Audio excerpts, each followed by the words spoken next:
કરેલિયા ગિરીશ, વિસાવદર તાલુકા ગૌરક્ષા પ્રમુખ.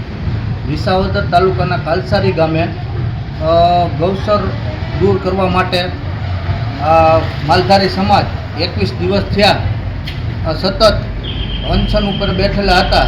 તો અત્યારની વિસાવદર કાલસારી ગામની પરિસ્થિતિ એવી છે કે આ લોકો અનશન ઉપર બેઠેલા ત્યાં વિસાવદર પોલીસ દ્વારા આ લોકોને ધરપકડ કરવામાં આવેલી હતી.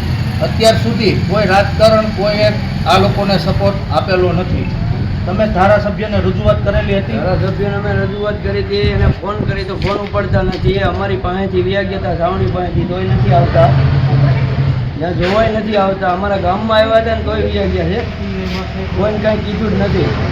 અને કાંઈકના કોઈ સપોર્ટ, અમને રાજકારણ કોઈ સપોર્ટ નથી કરતું. અને અમે આમને મજા કરી હતી આપવામાં ત્યારે 21 દિવસ બેઠા છે, છતાં કોઈ કંઈ જવાબ દેતા નથી.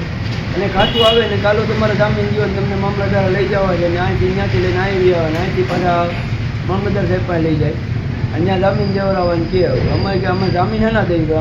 અમારું કામ તો થતું નથી. ડીડીઆર સાહેબે હુકમ કરી દીધો છે, છતાં કંઈ કરતા નથી. કલેક્ટર સાહેબે 2000 બીજા મહિનામાં હુકમ કરે છે.